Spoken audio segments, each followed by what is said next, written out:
कल्पना करा रात्रीचे 12 वाजलेत. तुमचा मुलगा किंवा मुलगी मोबाईल हातात घेतात, इंस्टाग्राम उघडतात आणि अचानक इंस्टाग्राम बंद. मित्रांनो, रील्स नाहीत, स्टोरीज नाहीत, फीड नाही, फेसबुकही नाही. आता प्रश्न असा आहे, ही फक्त 6 तासांची बंदी आहे का, की सोशल मीडिया कंपन्यांच्या इतिहासात एका मोठ्या बदलाची सुरुवात आहे? कारण ज्या कंपन्यांनी आपल्याला तासनतास स्क्रीनवर ठेवण्यासाठी अब्जावधींचं तंत्रज्ञान उभं केलं, आज त्याच कंपन्यांना आता सरकार सांगतंय मुलांना रात्री झोपू द्या.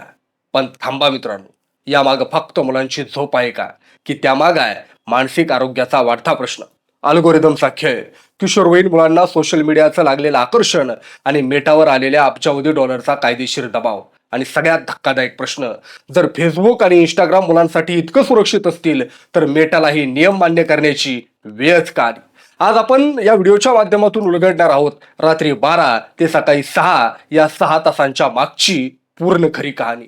आणि आता शेवटपर्यंत थांबा, कारण शेवटी प्रश्न फेसबुक किंवा इंस्टाग्रामचा राहणार नाही.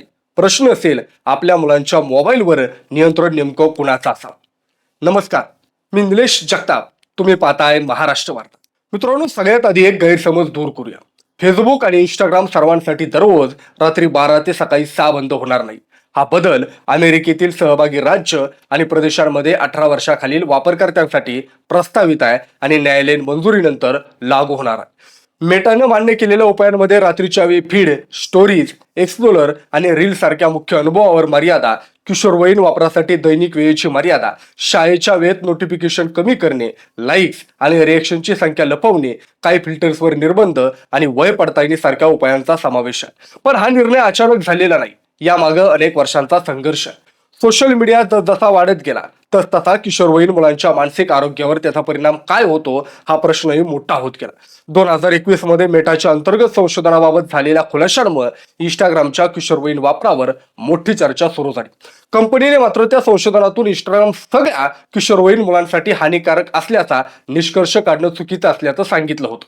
2023 मध्ये अमेरिकेच्या एका सर्जन जनरलनेही सोशल मीडिया आणि तरुणांच्या मानसिक आरोग्याबाबत चिंता व्यक्त केली. उपलब्ध पुराव्यांच्या आधारे सोशल मीडिया मुलांसाठी पूर्णपणे सुरक्षित आहे असा निष्कर्ष काढता येत नसल्याचं त्यावेळेस नमूद करण्यात आलं होतं.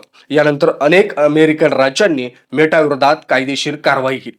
आरोप असा होता की मेटाच्या प्लॅटफॉर्मची रचना किशोरवयीन मुलांना अधिक काळ तिथे ठेवण्यासाठी करण्यात आलेली आहे आणि कंपनीला संभाव्य नुकसानाची जाणीव असूनही पुरेसे उपाय करण्यात आलेले नाहीत. पण इथे एक गोष्ट स्पष्ट आहे, हे आरोप होते. प्रत्येक आरोप न्यायालयात सिद्ध केलेला अंतिम निष्कर्ष नव्हता. मेटाने ही आरोपांशी असहमती व्यक्त केली होती आणि अखेरीस 2026 मध्ये या कायदेशीर संघर्षातून मोठी सेटलमेंट समोर आलेली आहे. या कराराची आर्थिक किंमत अब्जावधी डॉलरमध्ये आहे. पण खरी गोष्ट पैसा नाही, खरी गोष्ट आहे मेटाला आपल्या प्लॅटफॉर्मची रचना बदलावी लागत आहे. आणि इथंच रात्री 12 ते सकाळी 6 या नियमाचं महत्व समोर येतं.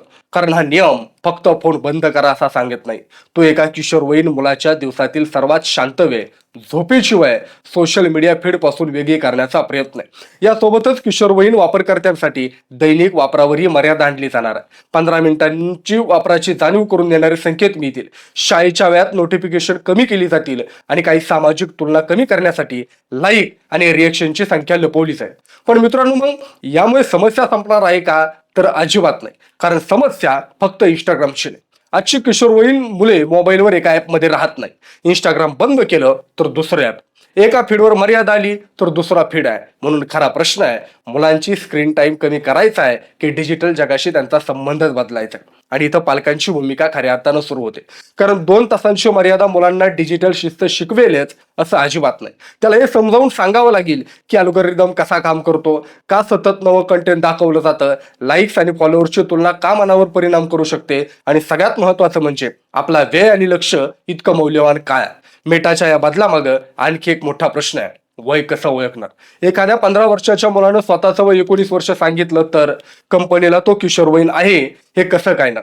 यासाठी AI आणि एज च्या एका तंत्रज्ञानाचा वापर वाढतोय. पण त्याच वेळी दुसरा प्रश्न उभा राहतो, मुलांना सुरक्षित ठेवण्यासाठी कंपन्यांनी अधिक माहिती गोळा केली तर त्यांच्या गोपनीयतेचं काय? समजा एक समस्या सोडवताना दुसरी समस्या निर्माण होऊ शकते. आणि म्हणूनच भविष्यातील सोशल मीडिया फक्त कोणतं कंटेंट दाखवायचं यावर चालणार नाही, तर कोणत्या वयाच्या व्यक्तीला काय दाखवायचं, किती वेळ दाखवायचं आणि कोणत्या परिस्थितीत दाखवायचं यावरही नियम असतील। याचा परिणाम फक्त मेटावर होणार नाही, यूट्यूब, टिकटॉक, स्नॅपचॅट आणि भविष्यातील AI प्लॅटफॉर्मलाही याच प्रश्नांना जावं लागू शकतं। आणि म्हणूनच रात्री 12 ते सकाळी 6 हा मुद्दा दिसतो त्यापेक्षा खूप मोठा आहे। तो एका नव्या डिजिटल युगाची सुरुवात असू शकतो, जिथं सोशल मीडिया कंपन्यांना पहिल्यांदा स्पष्टपणे सांगितलं जात आहे तुमचे प्लॅटफॉर्म आहे म्हणून त्यांची संपूर्ण जबाबदारी तुमच्यापासून संपत नाही। आणि आता शेवटी आपण पुन्हा त्या रात्रीच्या 12 वाजण्याकडे येऊया। एका किशोरवयीन मुलाच्या हातात मोबाईल आहे, घड्याळात 12 वाजलेत, इंस्टाग्रामचं फीड थांबलंय, रील्स थांबल्या, स्टोरीज थांबल्या, पण खरंच काही थांबलं का? कदाचित नाही, कारण दुसऱ्या स्क्रीनवर दुसरं ऍप अजूनही सुरू आहे। म्हणून भविष्यातील खरी लढाई फेसबुक विरुद्ध इंस्टाग्रामची नाही, ती आहे मानवी लक्ष विरुद्ध तंत्रज्ञानाची ताकद। आणि या लढाई सगळ्यात महत्वाचा प्रश्न हा नाही की रात्री इंस्टाग्राम बंद होईल की, खरा प्रश्न हा आहे आपल्या मुलांच्या डिजिटल आयुष्याची दिशा कोण ठरवणार? पालक, सरकार, तंत्रज्ञान कंपनी की स्वतःची मुलं? कारण आज 6 तासांची मर्यादा आली, उद्या कदाचित 2 तासांची येईल, परवा AI तुमचं वय ओळखेल, कदाचित भविष्यात तुम्हाला कोणता कंटेंट पाहता येतील हे नियम ठरवतील। म्हणून ही बातमी फक्त फेसबुक आणि इंस्टाग्रामची नाही, ही आपल्या पुढच्या पिढीच्या डिजिटल स्वातंत्र्याची गोष्ट आहे। आणि कदाचित म्हणूनच आज रात्री 12 वाजता बंद होणारी स्क्रीन उद्याचा इंटरनेटचा नवा नियम लिहित असेल। तुम्हाला काय वाटतं, मुलांसाठी रात्री सोशल मीडिया बंद करणं योग्य आहे का, की डिजिटल शिस्त ही सरकारने नव्हे पालकांनी आणि मुलांनी ठरवायला हवी? तुम्हाला काय वाटतं कमेंट बॉक्समध्ये नक्की कळवा। आणि अशाच प्रकारचे व्हिडिओ पाहण्यासाठी आपल्या महाराष्ट्र वार्ता चॅनलला सबस्क्राईब करा ही विनंती। धन्यवाद।